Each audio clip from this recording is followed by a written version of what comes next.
ठीक है, वेक्टर चल रहा था अपने, काफी कुछ अपन ने वेक्टर में पढ़ लिया था, लगभग लगभग थोड़ी थ्योरी अपनी कंप्लीट हो गई थी 10.2 की, थोड़ी सी बची है।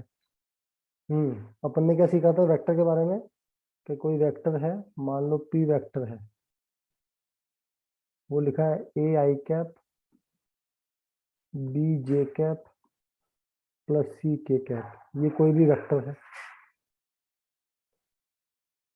हाँ बाकी सब तो पता है, मुझे बता दो डी आर क्या होंगे इसके, डी आर, इस वेक्टर के डी आर क्या होंगे, D R direction ratio A B C. A B C है ना, जो आई जे के साथ है वो ए बी सी होंगे, ये आपके डी आर हो गए। मैं पूछूं डी सी क्या होंगे, तो आप क्या बोलोगे, इन्हीं डी आर को इनके मैग्नीट्यूड से डिवाइड कर दें।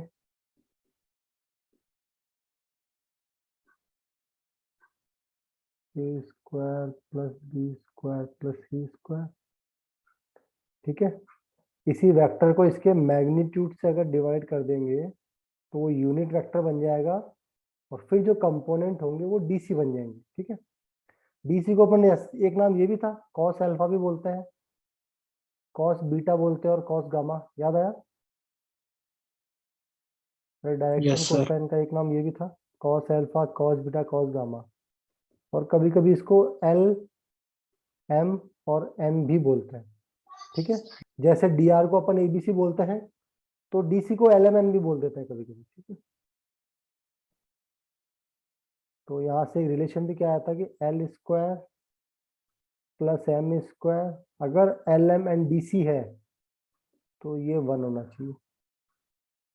इतना सभी को अच्छे से आना चाहिए और याद रहना चाहिए, डी आर और डीसी का मतलब समझ में आना चाहिए पूरा, और डीसी में ये रिलेशन याद होना चाहिए कि L square plus M square plus N square, ठीक है। अब आगे पढ़ते हैं अपन सेक्शन फॉर्मूला। क्या पढ़ते हैं, सेक्शन फॉर्मूला। जो आपने सेक्शन फॉर्मूला पढ़ रखा पहले से सेम चीज है, वेक्टर में भी वही लगेगा सेक्शन फॉर्मूला, ठीक है।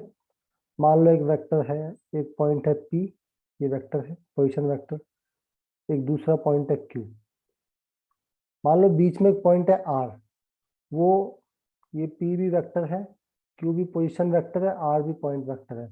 आर अगर इसको एम रेस टू एन में डिवाइड करता है तो इसको क्या इंटरनल डिवीजन बोलेंगे, क्या बोलेंगे आप, इंटरनल डिवीजन, यहाँ लिख दूं मैं ना, इंटरनल डिवीजन, ठीक है। इंटरनल डिवीजन क्यों, क्योंकि आर पी और क्यू के अंदर है, ठीक है। तो आर के कोऑर्डिनेट कैसे लिखोगे, या आर वेक्टर कैसे मिलेगा आपको, M into A vector plus N into, sorry ये क्यू है ना, N into Q vector plus N into P vector over N plus N. Formula पहले से आता है आपको, बताओ कोई डाउट है क्या, फॉर्मूला आपको सभी को पहले से आता है ये, नो सर। ठीक है। चलो, अच्छा यही क्वेश्चन में अगर एक्सटर्नल डिवीजन बोल दे, क्या बोल दे, एक्सटर्नल डिवीजन। एक्सटर्नल डिवीजन कैसे हो गया, एक वेक्टर पी वेक्टर है यहाँ पे, दूसरा वेक्टर क्यू वेक्टर है यहाँ पे, ये वेक्टर है, एक तीसरा वेक्टर आर जो इन दोनों के बाहर है, आर। अब वो इसको एम रेस टू एन में, यहाँ से तो एम हो गया, और ये वाली डिस्टेंस आपकी एन हो गई। अब इसको एम रेस टू एन में डिवाइड करता है, तब आर वेक्टर कैसे लिखोगे आप, वही एम इंटू क्यू माइनस, बीच में माइनस आ जाएगा, अरे याद आया क्या, सर फिर से सर बताना नॉर्मल एक वाली बार। फॉर्म में लिखो ना यस सर, सर। एक बार क्या, नॉर्मल वाली फॉर्म में लिखो ना, जैसे अपन पहले लिखते थे वैसे, थोड़ा समझ में एक बार आइडिया, जैसे भूल गया सर बहुत दिन हो सर एक बार फिर से समझाना। गया। M1 M2 वाला वो वाला बता दो एक हाँ बार। वही एम वन एम टू, वही तो है, एम एम एन ले लिया, इसको एम वन एम टू ले लो। भाई वापिस देखो, इंटरनल डिवीजन का मतलब पी वेक्टर और क्यू वेक्टर है, उन दोनों को मिलाने में हाँ इसमें कोई आर वेक्टर है, तो आर पी और क्यू को एम रेस टू एन में डिवाइड कर रहा है, किस में डिवाइड कर रहा है, एम रेस टू एन में, ठीक है। मैं पूछूं आप ठीक है। P R yes sir. Upon Q R की डिस्टेंस पूछूं, तो ये आती है एम रेस टू एन, ये इसमें तो कोई डाउट नहीं है, नो सर। ठीक है। तो जो आर वेक्टर है वो कैसे निकलेगा, तो क्या करते हैं, m होगा वो इससे मल्टीप्लाई होता है और n होगा वो इससे मल्टीप्लाई, याद आया, उल्टा मल्टीप्लाई होता है। No sir. अरे m उल्टा ये ऐसे होता है ना मल्टीप्लाई, भूल गए आप कैसे काम चलेगा। इधर देखो एक बार, अरे ये पॉइंट है Yes. आपका x1 सर y, वो एक्सटर्नल के लिए, पहले इंटरनल के लिए बता दो एक बार, हाँ इंटरनल बता रहा हूँ वही ना, भूल ये गए हम तो। x1 y1 ये x2 y2, ये कोई पॉइंट p है, हाँ ये डिवाइड करता हूँ p के हाँ कोऑर्डिनेट कैसे लिखते हैं, m रेज टू n में डिवाइड करता है तो m x2 हाँ plus n x1 upon m plus n, ये तो x कोऑर्डिनेट हो गया। y कोऑर्डिनेट कैसे लिखते हैं, हाँ m y2 plus n y1 upon m plus n, ये तो लिखते हैं। हाँ। इसको इससे मल्टीप्लाई किया है और इस वाले को इससे मल्टीप्लाई, ऐसे ही करते हैं। देखो यही तो, क्या m को x2 से किया, n को x1 से किया है, नहीं याद आया section formula.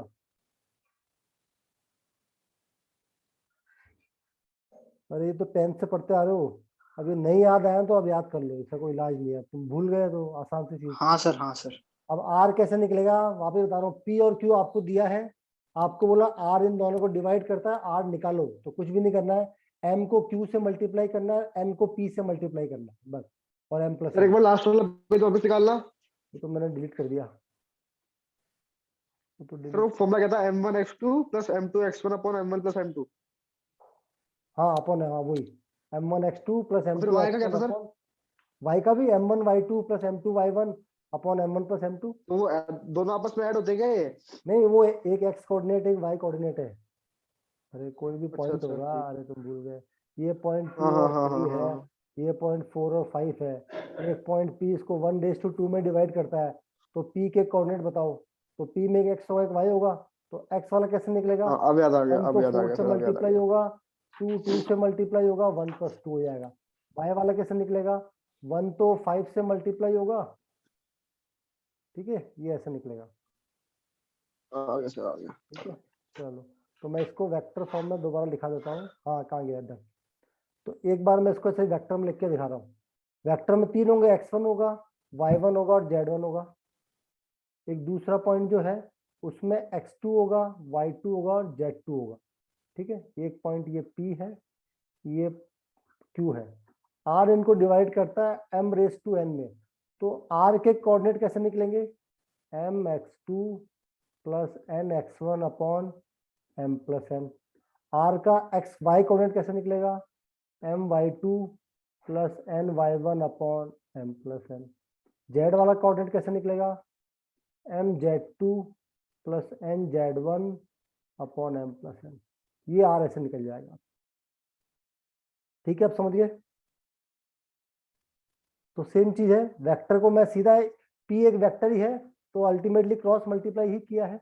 Okay sir, okay r sir. कैसे निकला, m इंटू क्यू वैक्टर और n into P vector upon m plus n। External division होगा तो बीच में माइनस लग जाता है, एक्सटर्नल में पॉइंट आपका बाहर होगा तो बीच में आपका माइनस लग जाएगा, और कुछ भी नहीं है, ठीक है। ये आपका सेक्शन फॉर्मूला, जिसको याद रख लेना भाई, आसान सा है तो, सबका पढ़ा हुआ है पहले से। चलो ये याद कर लेना, ये तो आपको सबको पता ही है, DCDR, ठीक है। अब क्वेश्चन पे आ जाओ भाई, ठीक है, ये दोनों फॉर्मूले एक ही है, ये वेक्टर फॉर्म में है, ये वेक्टर को मैंने कोऑर्डिनेट फॉर्म में लिख दिया है, ठीक है, ये सेक्शन फॉर्मूला ही है। उस p वेक्टर को मैंने कोऑर्डिनेट फॉर्म में लिख दिया है, q को मैंने x2 y2 z2 लिख दिया है, तो r ऐसा आ जाएगा, ठीक है, दोनों एक ही बात है। Yes sir. चलो अब क्वेश्चन आ जाएंगे तब पता है। अब एक्सरसाइज निकाल लो फटाफट से, आज खत्म करनी है, 10.2 तो खत्म करें, निकालो 10.2। 10.2 कहाँ तक क्वेश्चन कर लिए थे अपन ने, मुझे बताओ, एक सेकंड, कहाँ गई 10.2, 10.2 क्वेश्चन नंबर अपन ने 8 तक कर लिए थे क्या, बताओ क्वेश्चन कहाँ तक किए थे। शायद 10 तक कर लिए थे सर, शायद 10 तक कर लिए। तो सर लास्ट एट करा था, लास्ट एट करा था। हाँ 8 किया था, 8। चलो 9 पे आ 8 ही जाओ, किया था। हाँ चलो 9 पे आ जाओ, बिल्कुल इजी इजी क्वेश्चन है।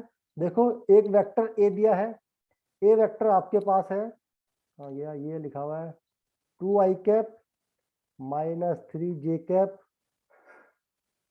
सॉरी माइनस जे कैप ही है 9th में ना, एक second, 2i cap minus J cap plus 2k cap, ये इसको वेक्टर फॉर्म में लिख दिया। अगर मैं दूसरा वेक्टर भी बी भी लिख दे, चलो बी वेक्टर आपके पास है minus I cap plus J cap minus का के कैप। अच्छा फिर पूछ रहा हूँ इसी वेक्टर को कोऑर्डिनेट फॉर्म में लिखना हो तो क्या 2 -1 और 2 लिखूंगा क्या? इसका एक्स Yes, कोऑर्डिनेट sir. 2 है, वाई Yes, कोऑर्डिनेट sir. -1 है ना। इस वेक्टर को कोऑर्डिनेट फॉर्म में लिखना हो तो एक्स वाला तो -1 है, वाई वाला 1 और ये -1, ठीक है। ऐसे लिखो चाहे ऐसे लिखो, एक ही बात है। ये वेक्टर फॉर्म हो गई, ये इसकी स्केलर फॉर्म बोल दो या कोऑर्डिनेट फॉर्म बोल दो। पूछा क्या है आपको, आपसे पूछा है find unit vector in the direction of a plus B. तो बस पहले a प्लस बी निकाल लो। a प्लस बी क्या, दोनों को ऐड कर दो। a लिखो 2i माइनस जे प्लस 2k प्लस बी लिखो माइनस आई प्लस जे माइनस के, दोनों को ऐड कर दो। 2i में आई गया तो ये आई क्या बचेगा, माइनस जे और प्लस जे कट जाएगा तो कुछ भी नहीं बचेगा। 2k में से एक k गया तो प्लस का k बचेगा। क्या ये समझ गए क्या a प्लस बी कैसा आया? ठीक है। अब आपको चाहिए a Yes, plus sir. B, a plus B vector आ गया इसी डायरेक्शन में, unit vector in direction of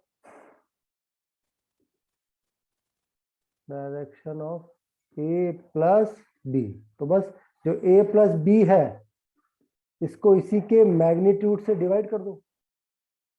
unit vector कैसे बनता है, इसी वेक्टर में इसका मैग्नीट्यूड डिवाइड कर दो तो आपका यूनिट वेक्टर बन गया 1/√2 i प्लस। सर एक बार फिर से बताना। a प्लस बी करना नहीं आता, बताओ पहले। हाँ सर, आ गया। आगे a प्लस बी, क्या यूनिट वेक्टर बनाना हाँ आता है? सर। हाँ सर। तो वही तो किया, a प्लस बी कर दिया, उसको यूनिट वेक्टर में कन्वर्ट करना है तो उसके मैग्नीट्यूड से डिवाइड कर दिया। और क्या किया बताओ? i प्लस के है ना, ये i प्लस के, सॉरी मैंने इसको j कैसे लिख दिया, i प्लस के, i प्लस के, i प्लस के। आ गया समझ में, बताओ।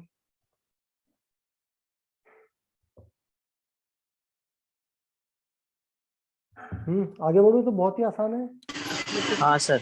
ना, इसमें तो क्या है, कुछ करना ही नहीं है। क्वेश्चन नंबर 10 पे आओ। क्वेश्चन नंबर 10, हाँ 10th में क्या बोला है, एक वेक्टर आपको दिया है, मान लो वेक्टर को नाम दे दिया मैंने लेट ए वेक्टर लिख दिया उसको ना, क्या है ये इस वेक्टर को मैं नाम दे दिया ए वेक्टर, मैं कुछ भी लिखा तो मैं नामकरण कर दिया इसका, तो ये हो गया 5 i cap minus J cap plus 2k cap. ठीक है, अब बताओ क्वेश्चन में क्या पूछा है, इसी वेक्टर का मैग्नीट्यूड 8 करना है। इसी वेक्टर का क्या करना है आपको, मैग्नीट्यूड 8, यही करना है। देखो यस सर। भाई बोला कि इसके डायरेक्शन में, इसके डायरेक्शन मतलब यही वेक्टर हो गया, तो इसके Yes, sir. डायरेक्शन में 8 मैग्नीट्यूड का वेक्टर चाहिए। तो वेक्टर तो ये हो गया, तो सबसे पहले मैं इसी डायरेक्शन में यूनिट वेक्टर निकाल रहा हूँ। क्या निकालता हूँ, आपको जो भी यूनिट वेक्टर। मैग्नीट्यूड चाहिए ना उसको पहले 1 कर दो। तो यूनिट वेक्टर कैसे करते हैं, ए वेक्टर अपॉन ए वेक्टर का मैग्नीट्यूड, तो ये हो जाएगा 5 i cap minus J cap plus 2k cap.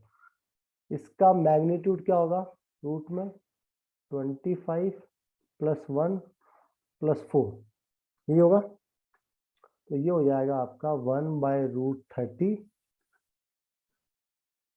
5 i cap minus J cap plus 2k। बताओ ये यूनिट मैग्नीट्यूड हो गया क्या, इस वेक्टर की Yes, sir. डायरेक्शन में ये यूनिट वेक्टर हो गया, क्या हो गया, यूनिट वेक्टर। अब आपको चाहिए magnitude 8 in direction of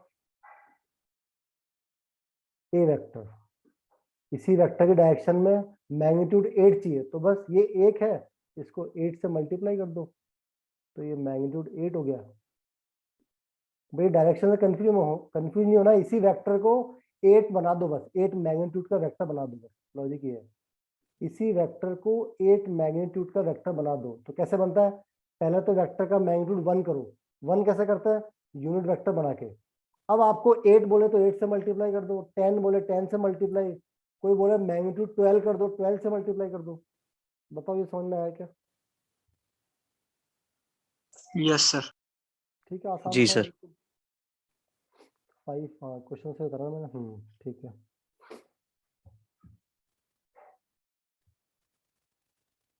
question number 10 हो गया, आगे बढ़े 11 पे आ जाए। Question number 11।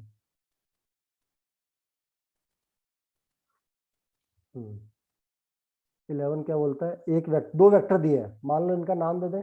एक को मैं ए वेक्टर बोल देता हूँ, है ना, लेट कर लेते हैं कि लेट एक को ए वेक्टर है 2i cap minus 3j cap plus 4k cap. ठीक है। दूसरे को अपन बी वेक्टर बोल दो। ठीक है। दूसरा हो गया minus 4i cap plus 6j cap minus का 8k कैप। आपको क्या प्रूव करना है? प्रूव दैट क्या करना है आपको? कोलिनियर। क्या प्रूव करना है? अरे क्या प्रूव करना है? कोलिनियर।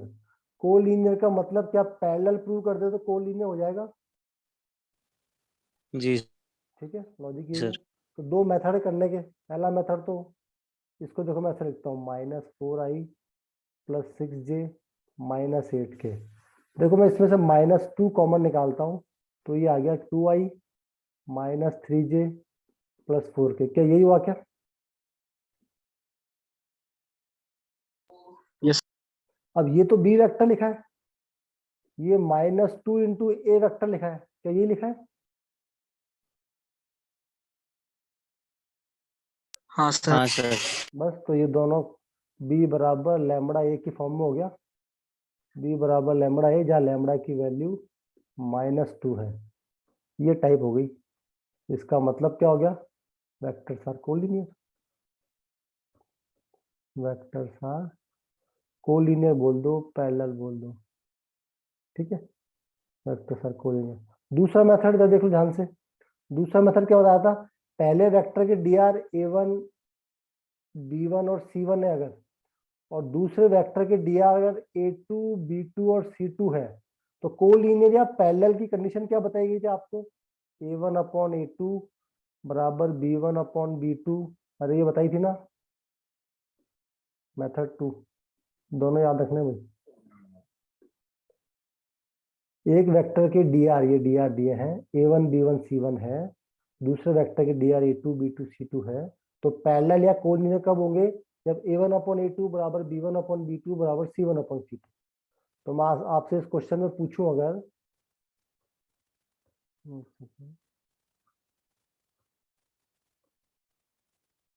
पहले वेक्टर के डी आर क्या होंगे?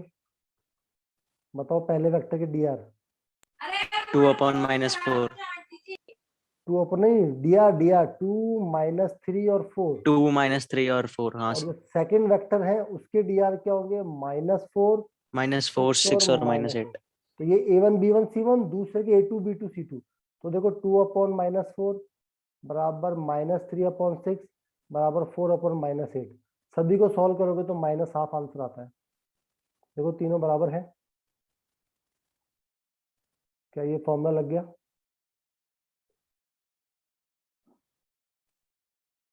अरे मेथड 2 समझ में आया क्या या नहीं आया?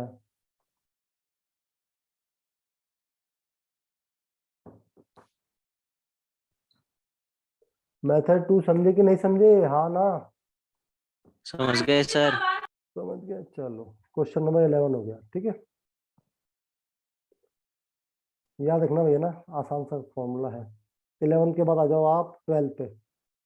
Question number 12। Find the direction cosine. एक वेक्टर दिया है, ठीक है, मान लो वेक्टर को पी वेक्टर मान लिया। पी वेक्टर बराबर आई प्लस 2j प्लस 3k। आपको डीसी निकालना है, डायरेक्शन कोसाइन। क्या निकालना है? डीसी। पहले बताओ इस वेक्टर के डी आर क्या है? वेक्टर के डी आर 1 2 3। 1,2,3। डीसी कैसे बनता है? डी आर को उसके मैग्नीट्यूड से डिवाइड कर दूं। जैसे ही मैग्नीट्यूड से डिवाइड करोगे डीसी बन जाएंगे। डी आर को मैग्नीट्यूड से डिवाइड कर दे डीसी बन जाएंगे क्या? हाँ सर। तो 1 को डिवाइड कर दो मैग्नीट्यूड से, 1 + 4 + 9। 2 को भी डिवाइड कर दो, 1 + 4 + 9। 3 को भी डिवाइड कर दो, 1 + 4 + 9। तो DC हो गया आपके 1/√14, 2/√14 और ये 3/√14। बस ये आपके डायरेक्शन कोसाइन हो गए। ये आते सबसे पहले क्लास में ये लिखाया था मैंने, कौन कहाँ गया, ये रहा, नहीं, अरे हाँ ये रहा, ये लिखाया था ना, DR आपको दिए ABC, तो DC कैसे बनाओगे, मैग्नीट्यूड से डिवाइड करके, ठीक है।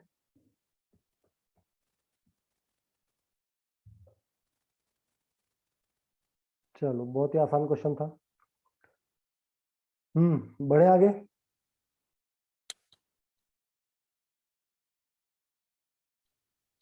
Yes sir. चलो अब 12 के बाद 13 पे आ जाओ। क्वेश्चन नंबर 13 पढ़ो। क्वेश्चन नंबर 13 क्या बोलता है? 13 बोलता है find the DC of vector joining 2 point A और B in the direction of A to B। इसने बोला एक पॉइंट A है, दूसरा पॉइंट B है। A आपको दिया है 1 2 -3, 1 2 -3। B आपको दिया है -1 -2 और 1। बोला A से B को ज्वाइन करने वाला वेक्टर AB वेक्टर, क्या वो AB वेक्टर होगा? A से B ज्वाइन करने वाला वेक्टर क्या होगा? AB vector. AB वेक्टर कैसे निकलता है? B वेक्टर -A वेक्टर निकलेगा। -A vector. B यस में सर। से माइनस कर दो, अब B में से माइनस करो, तो -1 में से -1 माइनस किया तो क्या -2 आएगा, -2 -2 -2। -4 आएगा, और 1 में से 3 माइनस किया तो 4 आएगा। किसी को डाउट होगा तो ऐसा कर लेना भाई, B वेक्टर लिखोगे आप -i cap -2j cap +k cap, minus A vector कैसे लिखोगे, i cap +2j cap, sorry j है वो, i कैप +2j कैप, 2 के बाद 3 -3 तो -3k cap. B vector minus A vector, दोनों को माइनस करो, देखो तो क्या आएगा, i और i हो गया माइनस का 2i हो गया, 2j और 2j मिलके हो गया माइनस का 4j हो गया, और k है और ये प्लस का 3k 4k हो गया। चाहो तो ऐसे लिख दो, और समझ में आता तो ऐसे भी ठीक है। क्या समझ गया ये? Yes sir. अब जो वेक्टर बन गया, dr क्या होगा, अगर मैं पूछूं dr ऑफ AB वेक्टर, तो जो वेक्टर एक कंपोनेंट है वही dr, -2 यस 4 सर। और 4, क्या ये dr होंगे? इसमें कोई डाउट नहीं है, ठीक है। No sir. ये आपके dr है। अब कर DC, अच्छा अब चाहो तो dr को 2 कॉमन में निकाल सकते हो, -1 2 और 2, ये भी dr है। ये बात समझ में आ रही क्या?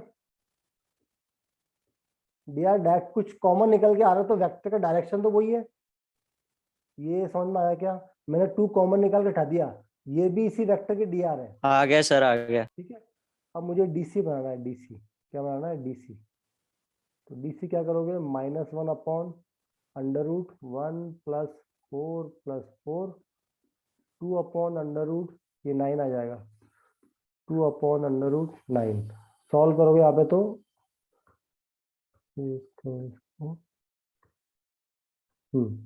यहाँ सॉल्व करने बैठोगे तो माइनस का 1/3, 2/3 और 2/3, ठीक है। अच्छा DC एक ही आएंगे हर बार, चाहे इससे निकालो तब भी वही आएगा। देखो मैं बता रहा हूँ, -2 अपॉन क्या डिवाइड करोगे, 2 का स्क्वायर कितना था 4, 4 + 16 + 16, ये हो गया 36। क्या हो गया 36, 36 4 × 9, क्या ये 2√9 लिखा है क्या? 36 का मतलब सॉरी 6 ही तो होता है, 36 का रूट, तो 2/6 लिखा है। यहाँ 4/6 यस आएगा, सर। यहाँ 4/6 आएगा, ये भी वापस यही आ जाएगा, 1/3 2/3 2/3। बात समझ में आती है? DC तो फिक्स है, DC तो यही रहेंगे। DR है कि आप 2 कॉमन निकाल लो, 2 से मल्टीप्लाई कर दो, DR को आप कैसे भी रेशियो में लिख सकते हो।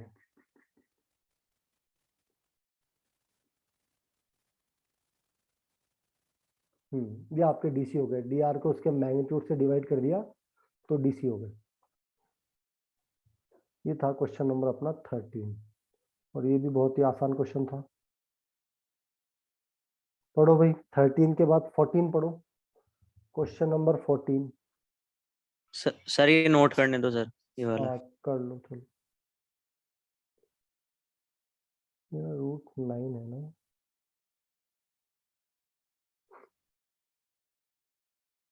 करो नोट, मैं इसको देख लेता हूँ जब तक।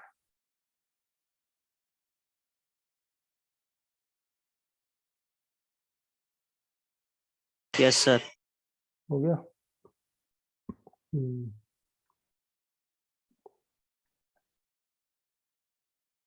हम्म अगला क्वेश्चन पढ़ो भाई, क्वेश्चन नंबर 14। क्वेश्चन समझो, देखो question number 14। Show that the vector is equally inclined to the axis ox, oy और oz।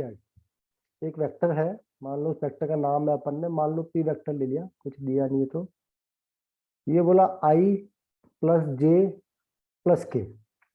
अब ये कहता है कि equally inclined to the axis ox, oy, oz। मतलब कैसे हुआ, ये एक्स एक्सिस होती है, ये ओरिजिन है वो, ये आपकी वाई एक्सिस होगी, ये आपकी जेड एक्सिस होगी। एक कोई वेक्टर है, कोई सा ही वेक्टर है, वो कहता है जितना एंगल एक्स से बनाता है उतना ही वाई से बनाता है, उतना ही जेड से बनाता है। क्या ये मतलब हुआ, क्या बताओ? इक्वली इंक्लाइन का मतलब तीनों एक्सिस से इक्वली इंक्लाइन का मतलब जो एंगल एक्स से बनाएगा वही एंगल वाई से और वही एंगल जेड से। क्या यही मतलब हुआ क्या? जल्दी से बताओ। हाँ सर। ठीक है। अच्छा आप मुझे बताओ, जो एंगल बनाता है, जो अपन डीसी क्या होता है? अगर मैं आपसे डीसी पूछूं तो डीसी क्या कॉस अल्फा, कॉस बीटा और कॉस गामा होता है क्या? अरे DC cos alpha, cos beta और कॉस गामा होता है, नहीं होता है? हाँ सर। होता होता है। है सर, होता है। उसमें अल्फा बीटा क्या होता है? अल्फा बीटा क्या होता है? Angle with coordinate axis. अरे अल्फा बीटा एंगल क्या होता है? अल्फा बीटा क्या होता है? एंगल विथ कोऑर्डिनेट एक्सिस होता है क्या? अल्फा क्या होगा? एक्स एक्सिस से एंगल, बीटा क्या होगा? हाँ वाई सर। एक्सिस से एंगल। ठीक है, तो अल्टीमेटली आपको क्या प्रूव करना है? अल्फा बराबर बीटा बराबर गामा, यही प्रूव करना है क्या? बताओ क्वेश्चन, अब बताओ समझ में आया क्या? अल्टीमेटली आपको अल्फा बराबर आ बीटा गया सर। बराबर, है ना? क्वेश्चन समझ गया ना? बस अब तो क्या बचा है, डी से निकाल लो। पहले बताओ डी आर कितने दिए हैं क्वेश्चन में? क्या 1 1 1 दिए हैं क्या? इस वेक्टर के डी आर कितने दिए हैं? हाँ सर। इसको मैं डीसी में कन्वर्ट कर रहा हूँ तो मैग्नीट्यूड से डिवाइड कर दूं तो क्या 1/√3, 1/√3 और 1/√3 आ गया क्या? तो ये कॉस अल्फा है, ये कॉस हाँ बीटा सर। है, ये कॉस गामा है। क्या तीनों बराबर दिख रहे हैं?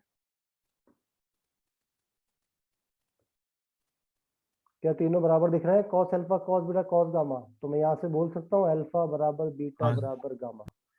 बस हेंस प्रूव।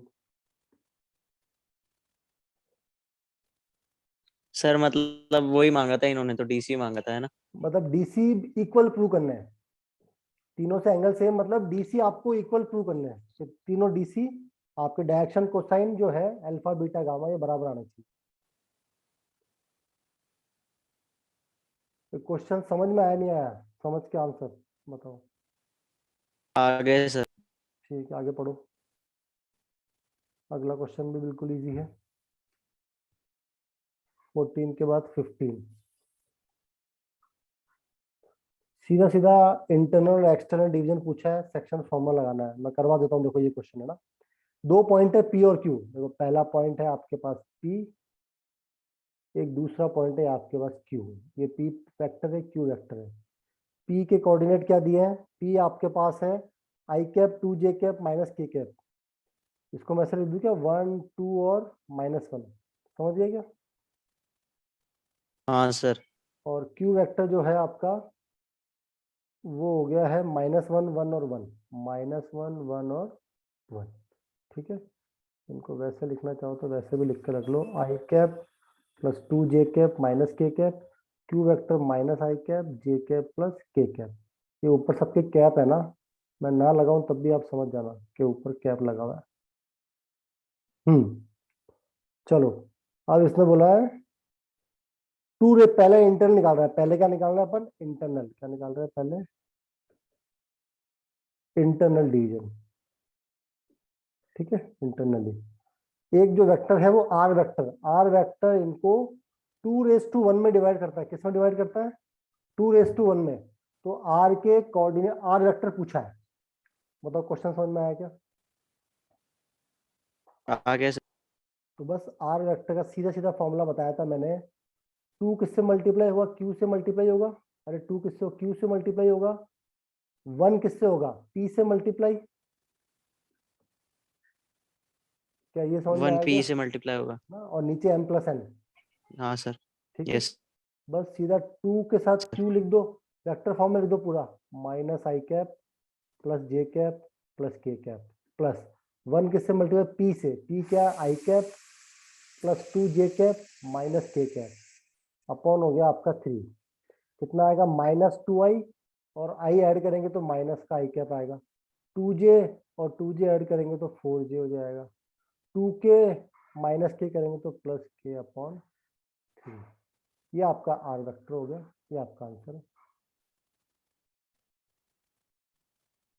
ठीक है। कोऑर्डिनेट फॉर्म में लिखना चाहो तो -1/3, 4/3 और 1/3। आर वेक्टर के कोऑर्डिनेट क्या हो गए? -3 सबके नीचे, -1 के नीचे भी है, 4 के नीचे भी है और 1 के नीचे भी है। कोई कंफ्यूजन इसमें?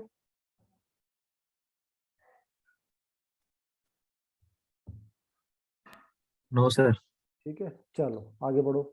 सेकंड पार्ट में क्या बोला? Externally divide. सेकंड पार्ट में क्या बोला है? एक्सटर्नली। एक्सटर्नली इधर आपका P है, ये आपका Q है, this is P, this is Q। R external बाहर होगा 2 raised to 1, तो R आपका यहाँ होगा, R का होगा यहाँ होगा 2 raised to 1, मतलब ये तो डिस्टेंस 2 होगी और इससे जो डिस्टेंस होगी ये आपकी 1 होगी। ऐसे ही होगा, P से तो 2 और Q से 1, तो R वेक्टर कैसे लिखोगे आप? वही सेम। सर एक बार लास्ट में करने के बाद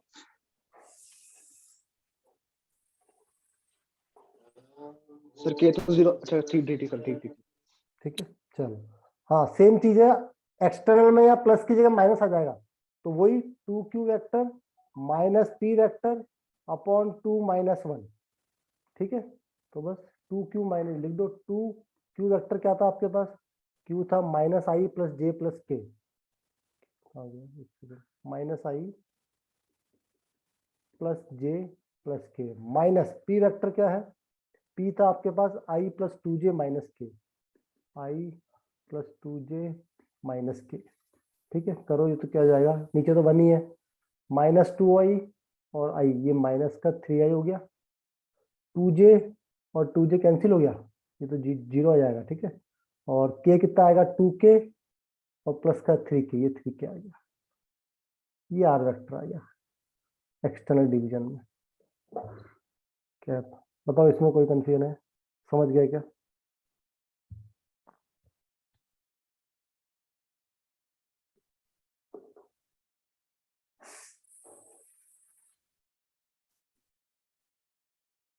दो सेकंड रुकना बस सर, नोट कर रहा हूँ एक बार।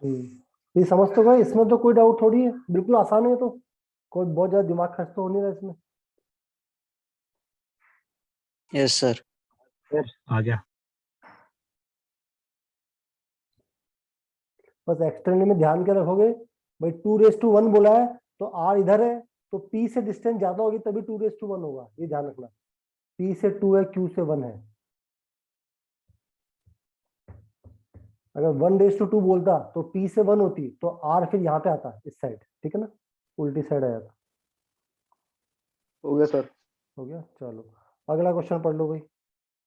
16, question number 16। Find the vector mid point है, मिड पॉइंट होते तो आसान क्वेश्चन है बिल्कुल। मिड पॉइंट कैसे निकाले? एक पी वेक्टर दिया है, एक क्यू वेक्टर दिया है आपको। पी क्या है आपके पास? 2, 3, 4। क्यू क्या है आपके पास? क्यू है आपके पास 4, 1, -2। मान लो कोई आर वेक्टर है, वो मिड में है। मिड मतलब 1:1 में डिवाइड करेगा, हाँ सर 1:1। ठीक है। तो मैं पहले पी वेक्टर लिख दूं तो ये हो जाएगा 2i cap plus 3j cap plus 4k cap. Q vector लिखूं आपको तो 4i cap plus J cap minus 2k cap, cap सब पे लगा देते हैं, 2 पे बना दो। हाँ, मिड आर इसके मिड में है, मिड का मतलब क्या हो गया, p प्लस क्यू बाई 2 होगा क्या, बताओ मिड का मतलब क्या होगा। और फॉर्मूला भी लगाओगे तो 1 को q से मल्टीप्लाई करोगे, इस 1 को p से करोगे तो p प्लस क्यू, और नीचे 1 प्लस 1 2 आ गया। अरे मिड पॉइंट फॉर्मूला तो वैसे ही याद है आपको, आर आपका मिड पॉइंट है। अरे ये समझे कि नहीं समझे बता दो पहले, या कोई डाउट है। नहीं आ सर, गया सर। आ गया। आ गया ना, बस मिड, तो 2i plus 3j plus 4k, ये तो हो गया p vector, plus q vector लिख दो 4i plus j minus 2k upon 2, solve कर लो दोनों को, 6i cap plus 4j cap plus 2k cap upon 2, final answer लिखोगे तो 3i plus 2j plus k, ये आपका आर वेक्टर, ये आपका आंसर होगा। बिल्कुल इजी क्वेश्चन। बस लास्ट के 3 क्वेश्चन बचे हैं, करके खत्म करते हैं अपन। अच्छा पहले ऐसा करो, सेम लिंक पे री एंटर कर लो, है ना, 1 मिनट ही बचा है, ठीक है, सभी बच्चे सेम लिंक पे यस। री एंटर कर लो। हाँ सर।